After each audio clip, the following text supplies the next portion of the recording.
Hello, good late afternoon, everyone. I'd like to warmly welcome you all to the last public seminar of of of an exciting series of seminars that started yesterday and continued today, and then been many other events in between. I am Associate Professor Sinan Akıllı at Cappadocia University. I'm the chairperson of the Sustainability Committee, and I'm a full-time professor as well. And my guests in this seminar are Edward Muchibi, president of Slow Food, and Richard McCarty, who is a member of the board of directors of Slow Food. Hello and welcome. Thank you. Thank you. The seminar's title is Farmers Markets and Rural Development, and particularly based on the experience of the Farmers Markets Coalition. And we'll reflect on this topic and also on what we have joyfully witnessed this morning at the launch event of Cappadocia Slow Food Earth Market. But before that, I would like to briefly introduce our guest speakers. Richard was born in Germany and raised in the U.S. He served as executive director of Slow Food USA for years and has sat on the board of directors of Slow Food International since 2013. He has co-founded farmers market coalitions around the world and co-authored a book on urban-rural reconnections, which I'm particularly interested in, and I think we're going to talk a little more about this. Edward Muchibi is a food and agriculture educator and tropical agronomist with academic distinctions from Makerere University in Uganda and the University of Gastronomic Sciences at Palermo in Italy. He was born into a Ugandan family, farming family in 1986, the same year as the slow food movement started, a beautiful coincidence, and devoted himself to promoting agroecological farming as an educational tool to address hunger, poverty, malnutrition, and social injustice. After taking part in Terra Madre in 2008, Muchibi played a pivotal role in the development of the Slow Food Gardens project in Uganda and has served on the Slow Food Board of Directors since 2012 and eventually was appointed president of Slow Food in July 2022. So, for starters, then, I think let's start, since the topic is farmers markets and rural development. But on this day, on the 24th of May in 2025, we had the first Earth Market in Cappadocia, and you were part of the opening ceremony, and you've observed, you watched, Spent money. and you spent money too. Yeah, I was going to say. All right. So what did you observe as in your own? Of course, I'm sure there are many, but what affected you? What touched you most today? You want me to start? What would you like to? I can start. Okay. One thing that actually today is a very historical day here in Cappadocia. It's the start of a revolution of farmers markets, especially the earth markets, the markets which respond to the true pillars of sustainable rural development. I don't always want to say just rural development. I want to say sustainable rural development because we saw many producers coming from different parts to sell, happy on the stalls, happy to meet people. But also we saw something very, very interesting on behalf of the authorities, from the side of the authorities. It's very important that city gets, if we want to have sustainable rural development, what I saw today, it's very important that people in governance structures, they should open doors to those who live and work from the peripherals of the city, the farmers. The city opening its gates to the farmers, I saw opening joy, opening happiness, opening opportunities, opening interaction, space for dialogue. I saw people from different parts of the world dialoguing with farmers. Even when the language was a barrier, someone else came and translated because we speak one language of sustainable rural development, of good, clean and fair food, of healthy, ecologically sound food. So I saw this today and it gave me another inspiration that we always need to work together. We need to work with the authorities. We need to work with the farmers. The cities cannot live on their own.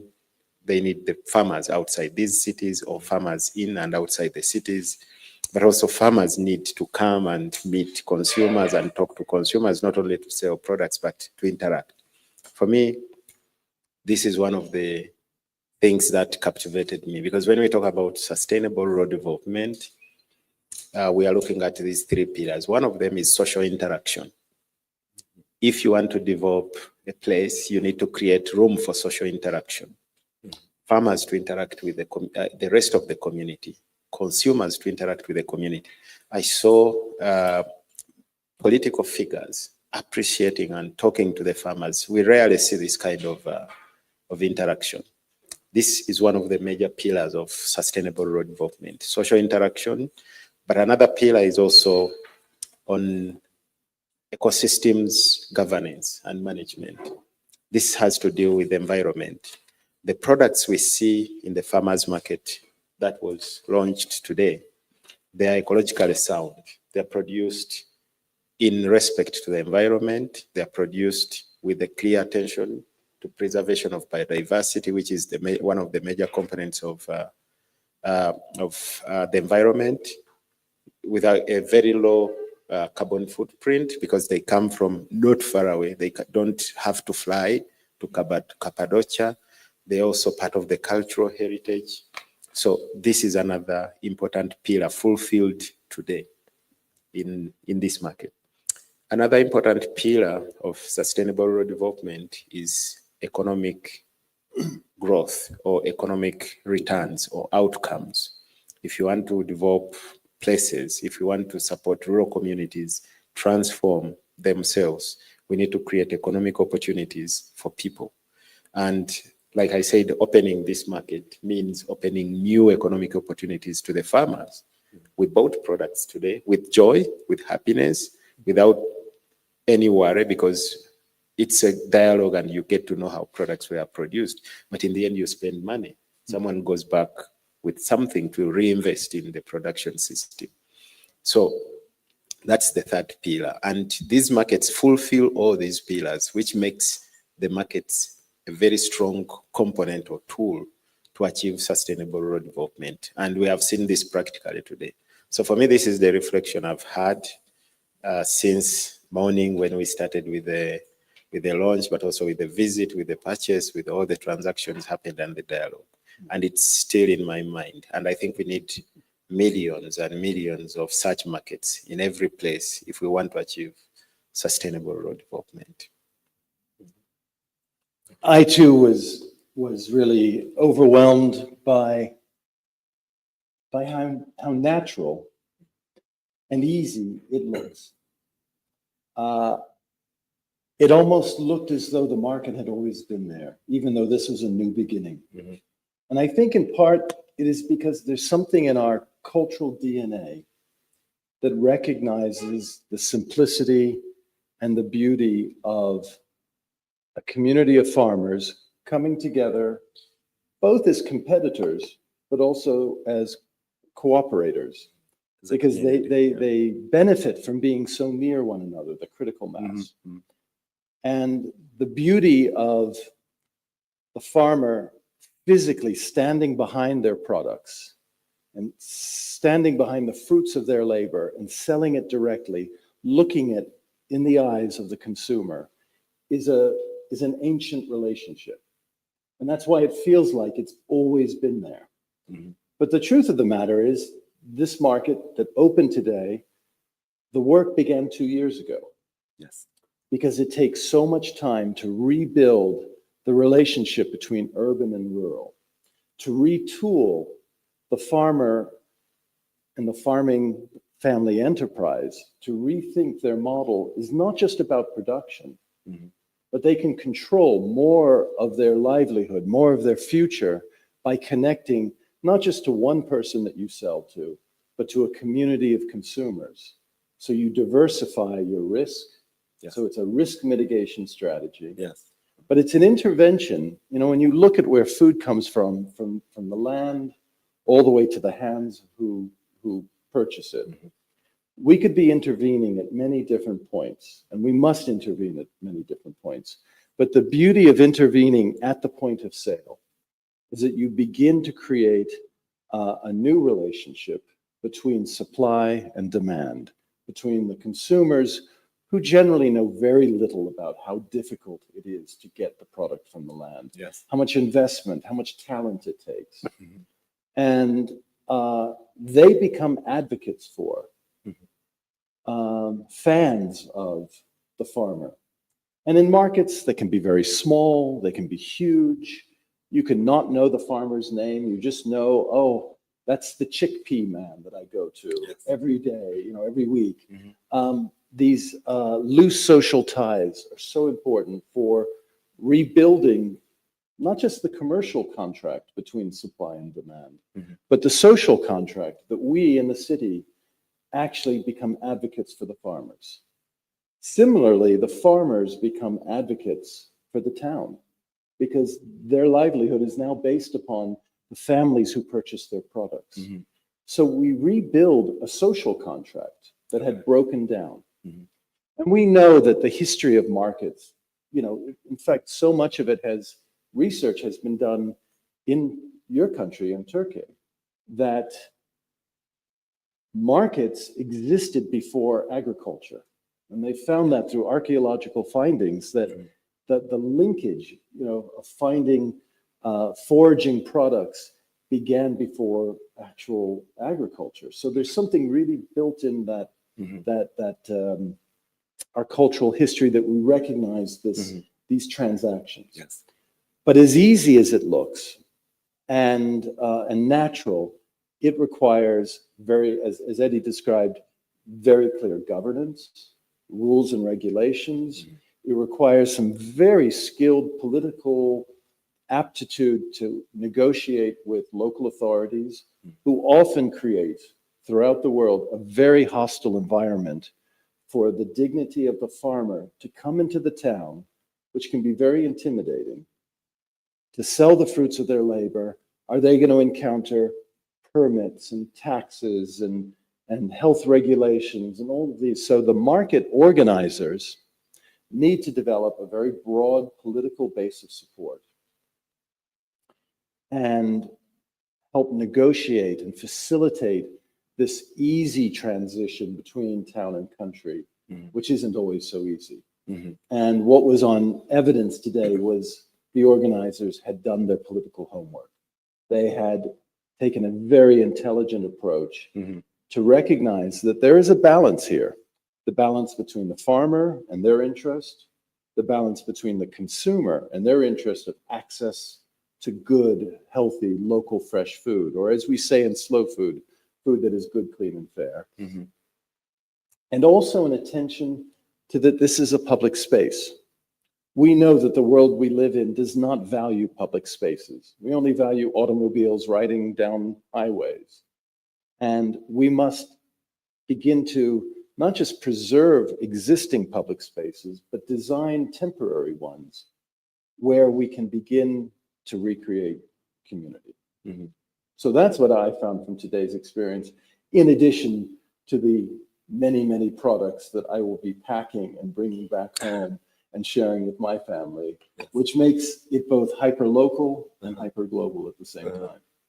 Yes, okay, thank you. I mean, considering how in our present time, under the climate crisis, like food security is under a serious threat, and also considering how, of course, like a great portion of the world's populations are urban populations, the critical need for such systems, such bridges between the urban and the rural are, I mean, so clear and so obvious. But do you think it will be easy to,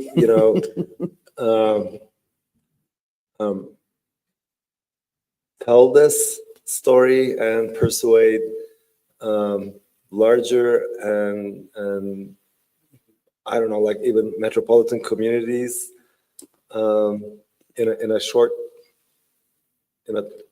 term, or but what do you think are some challenges? Because like that's what I was meaning to ask. Like, there's this urban culture that is highly tech based and highly prejudiced. I mean, we're talking about people. I'm sure we all encounter or young children who have never seen a live, what's actually called Gallus domesticus. That's chicken. We've never seen that. You've never seen all of the word chicken means to that little person is the chicken nugget, and that's it. And how can the Earth markets? But just reflecting on this, yeah.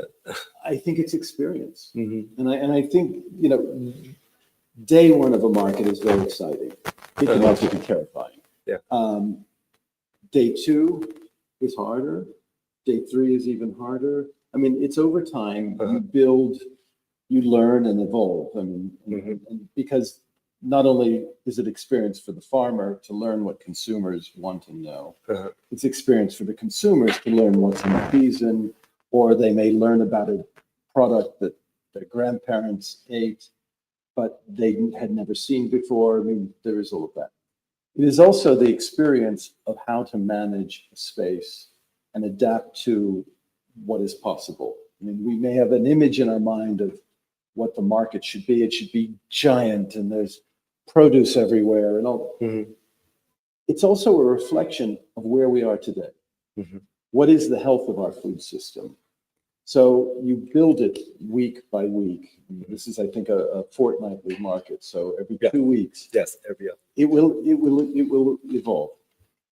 Most economic development and agricultural ministries are obsessed with scale.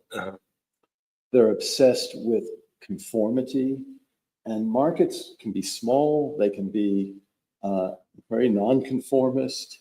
The products that are available are beautiful. They smell good, but they may not be perfectly shaped. And that is also part of the learning. Yes. So it is a different model of development that competes with the norms, but it answers so many of the questions that consumers who are isolated in cities, who think that food comes from a vending machine because everything's in season if you go to the supermarket. Yeah. Is that they are craving something which is access to quality food. They're craving an experience, which markets provide amazing experiences. Seeing the fried bread, which I don't know the name of it, that they were. Gözleme. It's incredible. And you see it being done. Yes. But the thing that large institutions have great difficulty in delivering is social trust. Yes. And if this is an institution that they vet the farmers, the products are authentic, they come directly from the families, we rebuild that trust. You can trade on trust forever. Now you can destroy trust, Mhm. and that comes down to the management and the governance needs to really abide by it. Mhm. But you deliver something that scale can never deliver. And it is the intimacy of the direct relationship between farmers and consumers who in the market become, as we in Slow Food describe, as the co-producer. Mhm. That we are all protagonists in this process. Just to add on to that, I want to put a little bit of context, also the historical context of how the industry did not design products, but designed eaters.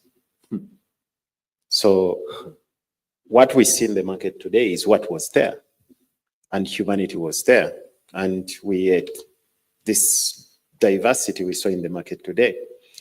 But the industry, knowing that it needed to break the social fabric, the social trust, and it needed to be trusted on another level of building capital and building a super sophisticated systems, it designed a system that disconnects people from realities of the food system, realities of how a carrot naturally looks like. Because not all carrots come from the farm in the same shape, but they carry the same nutritional value, they carry the same taste, but then the industry tried to eliminate the other reality and create a perfectly shaped carrot. Because you can deal with the seeds and the genetics, which is another economic part of the industry, and come up with that perfect shape. They designed us to think that food should be perfectly shaped, food should be perfectly packaged, and also when it comes to, you mentioned about the chicken. Yeah. In the livestock industry, the design of the eaters was even worse because they disconnected people right from how the chickens are actually raised, how the animals are treated, how the animals are housed, the welfare of the animals, and you only see the meat or the finished product on the market. There are people who cannot stand seeing a live animal. This was a design of the industry to disconnect people from the reality. We have to deconstruct this false reality by bringing more of these imperfectly shaped food products, by bringing more parts which are animals or animal products which are part of the real landscape where we closer to our cities, bringing it to the people, especially to the children, to understand how food really looks like, how food should look like. And the earth markets play this role very, very well because there are moments of interaction. It's where you see a product from the land to the finished product, to the final product. It's where you taste not the pumpkin, but the pumpkin seed. Mm-hmm. You're not testing only the final powder from the pumpkin that has been cleaned and fortified and the like, but you test the seed, you test a lot of different things, and you know the entire value chain of the product, where you're not only testing the chicken nugget, but also you see a live chicken, the farmer explains to you, and you see pictures of how the chickens are well treated and well housed and left to go and live a natural life and all this. We cannot keep away from this reality anymore if we want to transform things. We need to bring this reality to the people, especially to the young people. Many of them make, I don't want even to call choices, but people no longer make food choices in many cities. They are manipulated. So even when someone wants to eat well, if they want to eat local, there is a lot of manipulation in the industry that makes you believe that the best food comes from far away, or the best food has to come in this color, or the best food has to come in this packaging. That is manipulation. There is no room for us to make a choice in many, many places. But these markets gives us an alternative and say, we can stop this manipulation and we can create more room for choice. You choose this or you choose that. But in a world where consumer manipulation is now the trademark of the food industry, it becomes very difficult until we open space to the farmers to come and interact with the people, until we allow children to come on a market day in the market. This is, we cannot stop this kind of manipulation. So if we have this market every 2 weeks and people come the way they came today, I've seen so many young children enjoying different products, testing different products. These children will grow up with a different mentality about food. These markets are not just for transaction, but also to change the status quo, to change the manipulative power of the industry, but also to educate and also create a new or a different way of how people grow up looking at food. So when you go to the market, you see variety, and then you can now reject monotony. So this is something that we need to encourage. So we need to take these markets not only as areas of transaction. Supermarkets are completely transactional. The relationship we have with big supermarkets, is transactional. It's not transformational. It's not to transform our lives. It's not to transform our societies. These markets are both transactional and transformational. Because, what we need right now in the relationship we need right now most is transformational. Because when you transform the food system to a more local one, the transactions go back to the people closer to you. The transactions are made to the same people who have protected this town through hundreds of years, protected the landscape. If you sideline them in the financial transactions and start getting products from everywhere and also getting products from very far away, the landscape will collapse. The societies will collapse. And many, many young people will leave the rural areas because there is no more transformation. And then in the end, there is no more transaction. So we need to have these markets, one, to transform the way we look at food, especially young people. So I expect a lot of young people from the university society, from the different areas, from the different corners of this town to go to this market. Even if you're not going to buy anything, appreciate the biodiversity, appreciate the work, the craftsmanship or craftswomanship of the producers in there, the energy they put and the creativity they put in producing this diversity. I never thought Turkey as a country has this kind of diversity, because when I was in Italy and also in Uganda, all I see is Turkish kebab. Yeah. Like meat and lamb and the gyro. Yes. That's what I thought before I made my first trip to this country. This is what I thought everyone eats every day. But these few days I've been here, I've realized how wealthy and rich this country is, how wealthy the landscape of this country is. If it can produce all these products and we find them in homes, in restaurants, in street food vending areas, I think a lot of transformation of the communities can happen and a lot of local transactions can be achieved. This is what the earth markets serve. The farmers' markets are created for this purpose. Okay, thank you very much. So I think that's I mean, Richard talked about experience, and that's what it matters, and that transformative experience. I myself saw this like 5-year-old boy today. He'll never forget that little red snail icon and what he experienced there. That they will be converged in his mind, and then he'll know about, good, clean, fair food, and then an entire idea, and then we'll definitely. I saw it in his eyes that was a transformative experience for him. So, and I think if we think of, and I really appreciate Eddie, your remark that these are more than just places of transactions, of buying and selling. Yeah, they really are academies. These are platforms where we often relearn how to become citizens in our community. We engage with people we otherwise wouldn't have spoken to. And I can share one example from the farmers market that I established in New Orleans, my hometown, many years ago. we were approached by a dairy farmer. Mhm. And dairy farmers were going out of business because the price of dairy was going way down, the cost of inputs way up, and they could only sell it to one centralized place, their milk. Mhm. And they were terribly in debt. And the family was very stressed out. And they said, if we're going to go down, I want to go down selling products I really believe in.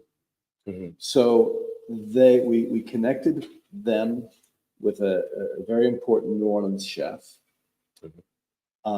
with the Slow Food chapter, Mhm. who had identified an important dairy product that used to be everyone, a little bit like important yogurt that you have here. This is a very important Creole cream cheese that German migrants had brought and it developed, and everyone ate it, but it was no longer fit into the industrial model. So it had disappeared. But there were still some people who remembered this product. And so this product we put onto the Slow Food Ark of Taste, which is the list of endangered products. These can be raw products or they can be ones that we produce, humans produce. And we help them to revive this recipe of Creole cream cheese. And they then entered the market to sell milk and to sell the Creole cream cheese. We got newspaper story, and there was a line at that market day, the first day, so long out of the market, it looked like a senior citizen convention because all the elderly people had remembered Creole cream cheese, and they wanted to bring that back to their families. And on that day, that farm was able to save itself, redesign their whole business model away from high volume to high quality, and to find a niche that they could actually raise fewer animals on smaller land. And instead of just being about production, they became champions of saving local culture. And you can teach that in a business school, or you can enlist a business school to help in the academy of the ancient market and build the future. And this is happening in countries and in communities all over the world because people are hungry for authentic taste of place. And the market is a tool for that. Yes, all right. Well, thank you very much for sharing this. So we have about like 10, 15 minutes left. Unless, are there any questions from the floor here? If, like any comments or any, if not, I'm happy to. Were any of you at the market today? Yeah. Did you notice anything that surprised you? I'm from Kazakhstan. Mhm. So there were some couple that were doing the bishe. It's the traditional food here. But we do the same, but we call it differently. We call it sherbet. Here is bishe, and my country is sherbet. And the principle is the same, and meaning of doing this food is the same. Actually, it's made every Friday, it's eaten every Friday to show honor to the dead people. We do the same in Kazakhstan. So there's a ritualistic aspect to the consumption and eating of that pastry. I tried this, and I really didn't saw anything here for 2 years. I'm living here, but as much I saw, I'm trying to say this. I remember my home. Yeah. It's the same place. That's amazing. You know, one very important aspect of gastronomy is nostalgia. If you are studying gastronomy, there should be a very important component of nostalgia. Things also, this nostalgia help us to recover biodiversity. When you sit and reflect on what used to be there when you were young, but you cannot see it anymore, and you are interested in recovering this gastronomic aspect, you wake up the next morning and look for it. but also the food that reminds you about home, it's worth protecting. And also, this is the beauty also of the market we had today, because even the cream you mentioned, the senior citizens came because of this nostalgia. It's nostalgic food. It's what inspires us to also protect this kind of recipe and also bring it back. It's because we remember something about it, and then we have to do something about it. And in many cases, we find it in these open spaces where we allow people who have protected this recipe to come and express themselves and interact with the people, and then get a new meaning for these foods. So it's very, very important to look at this food in this way. Sometimes this food is not at scale, but also I want to challenge what science or industry calls scale, because many times they want us to define scale according to size of production. How many million liters can you produce of milk vis-a-vis how many high quality, how many high quality producers of this cheese or cream are out there? So many times you may find that this market does not have a lot of things in big numbers or in big sizes. But if we go down and redefine scale in terms of collective action,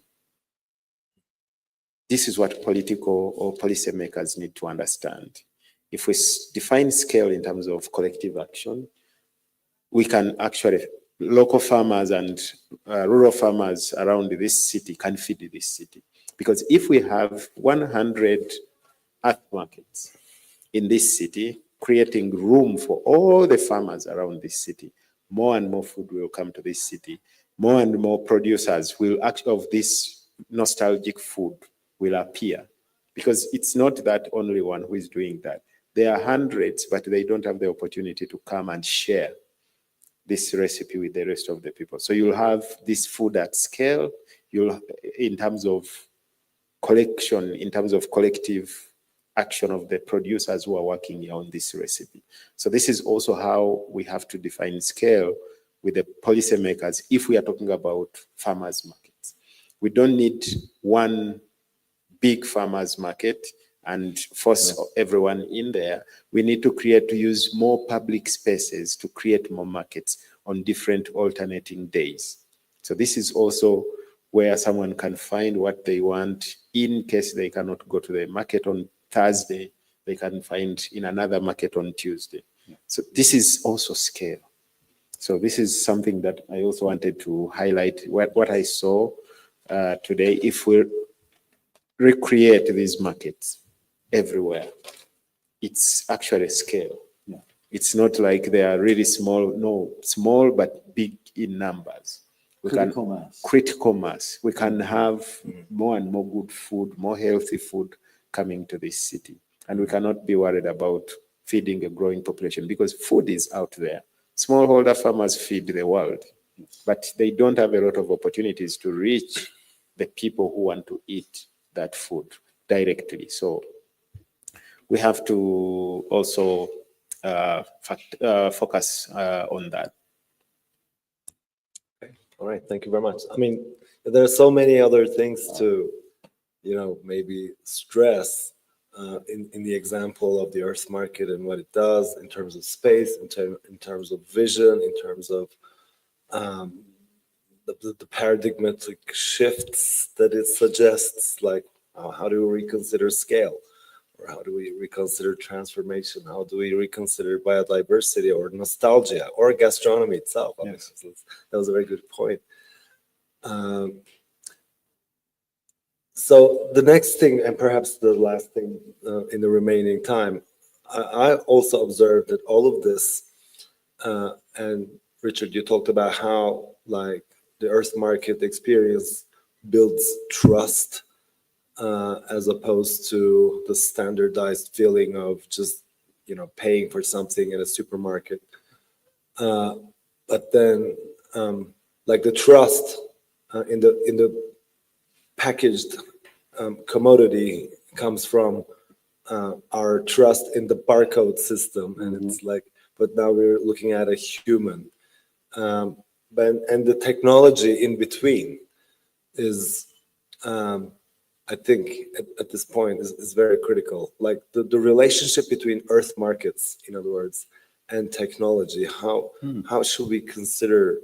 Because all of this is also about communication, and we have all these new, everything was on social media today for visibility, for awareness raising.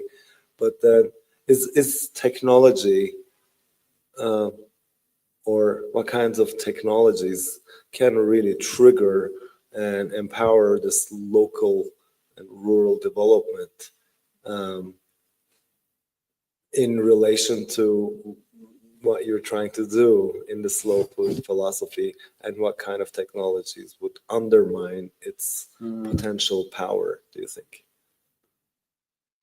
Well, we in Slow Food are not against technological innovation. I'm sure. We are not Luddites. But we think it's important for communities, and communities, not decision makers up there, but for communities to have the conversations about what kind of technology improves our lives. Okay. And there are often, many times, especially on this issue of scale, rules, regulations, technologies that are required that serve as barriers for family agriculture to compete in the world. And so the idea of standardization is often one of the barriers. Yes. We know that farmers generally are not thrilled to use a lot of technology, and yet they are the original scientists. Exactly. And they have so much traditional knowledge, but there are new innovative practices that they can utilize to extend seasons. It can be hothouses. It can be different forms of drip irrigation, so they use less water. Anything that mitigates the risk for them to succeed should, of course, be embraced. And I think the funniest thing is, of course, the use of the telephone. The telephone for farmers that would never use a computer.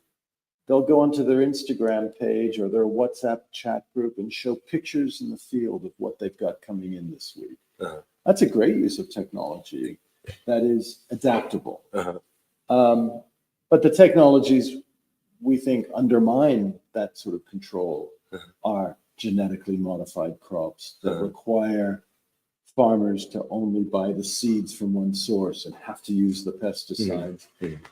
We think that the markets are a way of unleashing and enabling farmers to trade on their traditional knowledge, their expertise, and then utilize technology to communicate that. And the technology, I mean, one of the things that really hammered farmers markets in my country, the United States, was the proliferation of credit cards and plastic digital currencies, because the farmers didn't have the ability to accept it.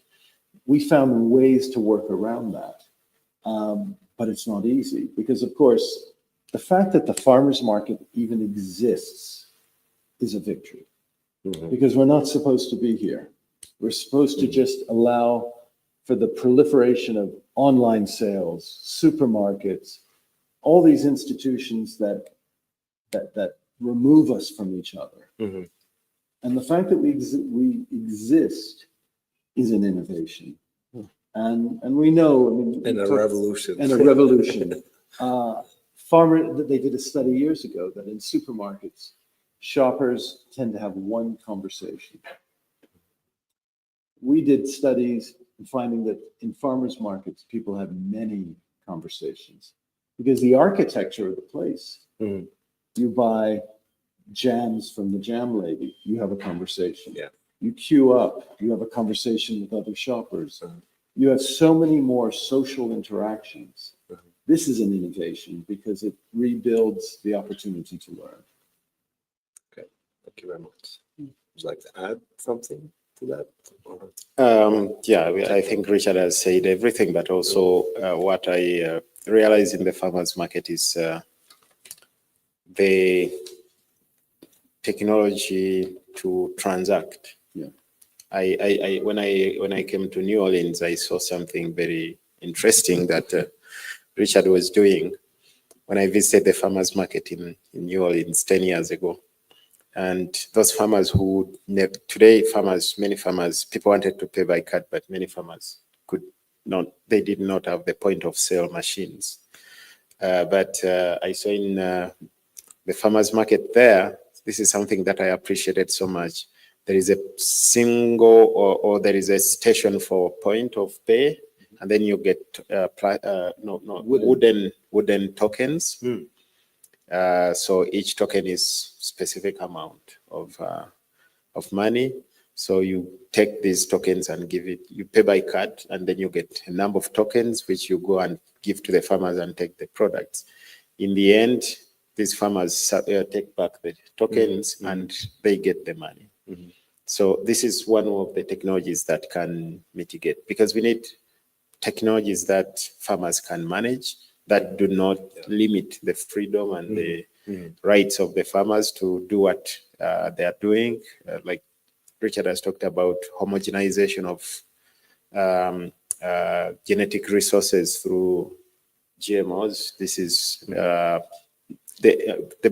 biggest enemy to the survival of farmers markets, or one of the biggest enemies to good, clean and fair food, or healthy and local resilient food systems. So such contradictions. One technology is good and we need to embrace it. Another technology is terrible for the future of food. So we need to understand these two contradictions and then see how we can support the best side of technology. Also using communication, I saw a lot of the farmers are embracing the narrative label, where you have this text in the local language and everything, but also creating like QR codes in different languages which can be scanned and then you get the information. Of course, technology has helped us a lot that with a smartphone or with a mobile phone, you just translate directly from the chat. But also if I want to save information about the product, it's also very good that I take a picture of the QR code and I can, if I'm cooking, I can look at the recipe of that product back home. So this is also communication technology that can be very, very helpful. And I think research into this appropriate technology from the academic institutions, from the research institutions is very, very important. This is why, like I said, when you open the earth market, a farmer's market, you're not creating this space for transaction. You create so many new opportunities. These are research areas that we need to invest in. These are investment areas which people who want to make real sustainable investment decisions, they need to revisit. So this kind of a market creates so many opportunities, and we need to see how to develop the technologies that can support this supply system. Okay. Can I add one point Sure, on the? sure. I mean, the wooden tokens I could talk about for many, many hours, because it became a very important tool of appropriate technology. Yes. And the idea is you have a credit card, you bring it to the farmer says, I don't know what to do with that. Go to the market organizers, very we have a booth, Yeah. and it's like we run the casino. Uh-huh. You know, you have all Yeah, these wooden coins. It has several benefits, and maybe I'll talk about two. One is that it enabled us to participate in one of the plastic currencies is the social protection scheme, the food stamps, so that vulnerable, very poor consumers could come to the market and spend the public subsidy dollar Okay. at the farmer's market, Okay, very making it more democratic. Wow. It also enabled us to raise additional funds Okay. to match the public subsidy fund. So if you come to spend, I don't know, 1,000 lira in the market, we would then match it with another 1,000 lira in wooden coins. Again, mitigating the risk Yes. for the vulnerable consumer Yes. to eat more healthy food.